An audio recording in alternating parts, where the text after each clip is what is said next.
acara inti walimatul urs atau nasihat pernikahan yang insyaallah akan dibawakan oleh Andron Durukta Kiai Abdul Rahman SPD Al-Hafiz, pimpinan Pondok Pesantren Tahfidzul Quran Baitul Khal Yenet Tonto, sekaligus memimpin doa. Kemudian acara terakhir penutup. Tak panjang-panjang, marilah kita memulai acara kita pada malam hari ini dengan bersama-sama membaca basmalah. Bismillahirrahmanirrahim. Acara kedua, lantunan ayat suci Al-Quran yang insyaallah akan dibacakan oleh ananda kita Awwaluddin Mubarak. Kepadanya kami silakan. Alhamdulillah, wassalatu wassalamu ala rasulillah wa alihi wa ashabihi wa mawala, la hawla wa la quwwata illa billah wa ba'du.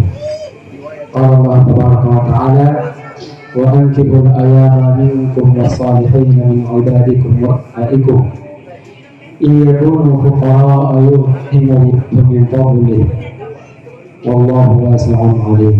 Sadaqallahul alim. Bapak-bapak, ibu-ibu, wabil khusus calon mempelai Ananda Lutfiyah Hambali. Apa artinya Lutfiyah? Kelembutan. Kalau Lutfi, lembut untuk laki-laki.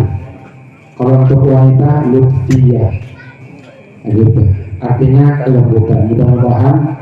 Jadi ada orang mengatakan al-ismu buat doa, nama itu adalah doa.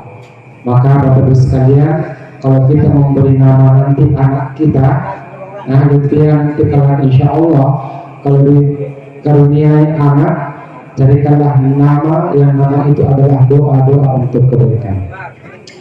Bapak-bapak, ibu-ibu, rahimahullah, ini tentunya adalah malam yang berbahagia untuk keluarga dan juga malam yang mendebarkan untuk adanya sebentar lagi Lutfi ini akan meninggalkan masa kesendiriannya yang akhirnya akan memasuki masa keberduaannya sebelum masa kebertigaan dan keempat dan seterusnya.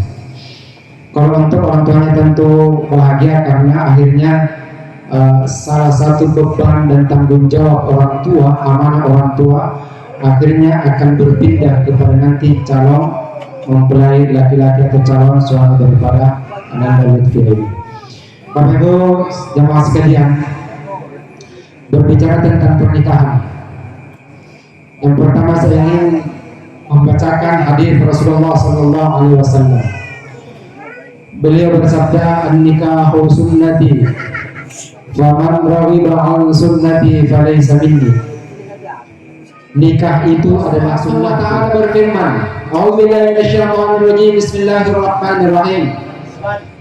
Wa min ayatihi an khalaqa lakum min anfusikum azwaja litaskunu ilaiha wa ja'ala bainakum mawaddatan wa rahmah inna fi dzalika laayatin liqaumin yatafakkarun.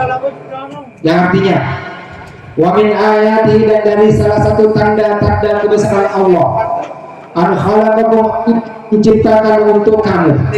Apa yang Allah ciptakan untuk kita? Min anfusikum, yang diciptakan untuk kita itu adalah dari diri kita sendiri. Apa yang Allah Subhanahu wa Ta'ala ciptakan dari diri kita sendiri? Azwaja, pasangan-pasangan. Bapak-bapak tentu pasangannya ibu-ibu. Kalau laki-laki tentu pasangannya perempuan. Perempuan itu terserah dari tulang rusuk kita masing-masing. Apa manfaat atau makna daripada pernikahan ini yang kita ingin kaji malam ini, bapak-bapak, ibu-ibu sekalian? Allah Subhanahu wa Ta'ala melanjutkan firman-Nya, wa ja'ala bainakum, wallahu khalaqakum min anfusikum azwaja. Satu, litaskunu ilaiha, supaya hati kita menjadi tenang dengan adanya pasangan hidup kita. Siapa nama calonnya? Lutfiyah? Rezeki. Wah, orang lembut mendapatkan rezeki. Nah, si rezeki ini bagaimanapun hebatnya, tetap hatinya tidak akan pernah tenang. Dia ada kegelisahan. Demikian pula Lutfiah, dulu hatinya belum tenang. Ibu-ibu dulu ini sebelum menikah juga akan ada kegelisahan. Bapak-bapak juga dulu sebelum menikah akan merasakan kegelisahan. Kenapa? Karena nanti kata Allah Subhanahu wa taala, setelah menikah barulah litaskunu ilaiha. Laki-laki itu akan menjadi tenang karena ada istrinya. Istri itu akan menjadi tenang karena ada suami sebagai lindungnya. Biasa kita kenal sakinah. Ya. Yang kedua, Bapak sekalian, wa ja'ala bainakum mawaddatan wa rahmah. Dan Allah akan menjadikan di antara kamu dengan suamimu dengan kamu, hai wanita, mawaddah, rasa cinta, warahmah, dan kasih sayang. Biasa kita kenal Bapak sekalian, kalau kita mengucapkan ucapan selamat kepada orang ini mau menikah, selamat menikah, semoga menjadi keluarga sakinah, mawaddah, warahmah. Nah, kita kaji yang tiga ini. Sakinah itu kapnya yang dibaca panjang, sakinah. Ada tiga kata yang hampir sama tapi beda penyebutan. Yang pertama sakinah, yang kedua sakinah, yang ketiga sakinah. Nanti kita pilih yang tiga-tiganya, salah satu dan antara ketiga. Sakinah adalah ketenangan jiwa. Ketika seorang muslimah masuk ke dalam masjid, maka hatinya akan mendapatkan sakinah, ketenangan jiwa. Ketika munafik masuk dalam masjid, maka dalam hatinya akan hilang sakinah, hatinya tidak akan tenang tinggal di dalam masjid. Ketika seorang laki-laki telah menikahi wanita telah dinikahi oleh laki-laki, maka Allah akan memberikan dia sakinah, ketenangan jiwa. Yang kedua sakinah. Jadi yang saya sebutkan, selamat di, mudah-mudahan menjadi keluarga yang sakinah, mawaddah, warahmah. Artinya sakinah salah. Sakinah artinya penghuni. Kalau sakinah ketenangan jiwa, sakinah penghuni, yang menghuni tempat itu, sakinatul makan, yang menghuni tempat itu. Jadi sakinah artinya penghuni. Kalau sakinah, nah kita tengok tadi ada lagunya Ayu Ting Ting. Sakitnya itu di sini, itu nakal itu yang ketiga. Jadi saya ulangi, sakinah dan sakinah. Mudah-mudahan yang ketiga ini tidak usah mendekat kepada kita sekalian. Baik sekalian. Yang kedua, Allah Subhanahu wa taala berfirman, wa ja'ala bainakum mawaddah. Allah akan menjadikan dengan jalan pernikahan itu rasa cinta. Baik sekalian, warahmah dan kasih sayang. Biasa kita bertanya, apa itu cinta dan apa itu sayang? Biasanya kita gabungkan jadi satu dengan ucapan kasih sayang. Ternyata di dalam penafsiran mawaddah berbeda. Cinta dan sayang itu Bapak sekalian berbeda. Baik, kita kaji. Mawaddah, apa yang dimaksud dengan cinta? Cinta itu adalah kita melihat segala kelebihan yang ada pada pasangan kita. Lutfiah ini cinta kepada Rizki. Rizki itu cinta kepada Lutfiah. Kenapa? Karena yang nampak adalah apa-apa yang baik dari zahirnya yang kita cintai. Ibu-ibu mencintai suaminya, itu berarti ibu-ibu itu dulu waktu pertama kali melihat suaminya adalah laki-laki yang paling ganteng.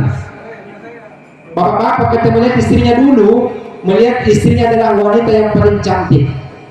Maka cinta adalah, munculnya cinta itu adalah ketika kita melihat kelebihan. Ketika kita melihat zahirnya orang yang kita cintai. Orang cinta mobil, maka yang dilihat adalah mobilnya. Orang yang cinta pekerjaan, maka yang dilihat adalah pekerjaannya. Tetapi yang namanya sayang itu ternyata lebih tinggi, lebih dalam daripada cinta sekalian. Apa itu yang dimaksud dengan sayang? Sayang itu adalah menutupi kekurangan pasangannya. Kalau cinta melihat kelebihan pasangannya, kalau sayang itu menutupi kekurangan-kekurangan pasangannya. Baik sekalian, ini ibu-ibu di depan saya ini, dulu sebelum menikah dengan suami kan, kalau suami datang pasti pakai pakaian yang bagus, celana yang bagus, sepatu atau sandal yang bagus, mungkin suasana nada baju-baju. Tetapi tahukah ibu dulu sebelum tak menikah bahwasanya dulu tuh suami tak barat tuh, tidak ditakuti. Kapan pilih tahu kalau suami tak barat tuh? Oh ternyata sudah pakai nikah. Oh suami tak lihat, ini bapak lihat calon istrinya dulu. Tahunya istrinya anggun, pakaiannya masya Allah sekali. Nanti sudah pergi menikah, baru ditahu ternyata oh ini berarti rugi. Nah sekalian, yang namanya saya adalah ketika kita mampu menutup segala kekurangan-kekurangan pasangan kita, maka di dalam hadis dikatakan haram hukumnya seorang wanita ataupun seorang laki-laki, haram hukumnya seorang istri atau seorang suami menceritakan kejelekan, keburukan, kekurangan pasangannya di luar daripada kamarnya. Haram hukumnya sekalian. Contoh, nak nyawa bukanku bunyi pakaian enggak apa-apa, ternyata akan terus ternyata kuat ketua disuduh dari tunang ngandre untuk depan kubuntin Surabaya itu selain kali babuntin di pintar lebih nombong. Jangan diceritakan keburukan pasangan kita, sebab harus sekalian menceritakan keburukan pasangan kita kepada orang lain tidak akan menimbulkan simpati kepada kita. Yang ada adalah orang akan mencibir kita, yang ada adalah orang akan mentertawakan kita. Makanya dilarang, diharamkan hukumnya di dalam agama menceritakan kekurangan pasangan kita. Jadi sekalian, cinta itu wujud sebelum nikah. Cinta itu wujud sebelum nikah. Namun ingat, sayang itu wujudnya adalah setelah menikah. Sekalian, ketika seorang akan bertemu dengan calon pasangannya atau misalnya kekasihnya, maka tentunya dia akan menampilkan yang terbaik. Lalu ketika pasangannya melihat kekurangan pada dirinya, maka pada situ bisa jadi hubungan itu akan berakhir. Tetapi ketika telah diikat dengan ikatan pernikahan, maka tidak boleh lagi kita melihat keburukan pasangan kita. Yang ada adalah kita harus menutupi segala kekurangan daripada pasangan kita. Bapak-bapak, ibu-ibu, jamaah sekalian. Jadi saya berpesan kepada Lutfia dan juga berpesan kepada kita semuanya. Ini Ananda Lutfia ini mungkin sudah lama kenal dengan Rizky ya. Lama atau baru? Baru berapa tahun? Oh ya. Tidak. Mungkin ketika engkau mengenal Rizky itu, engkau lihat yang baik-baik saja dari Rizky.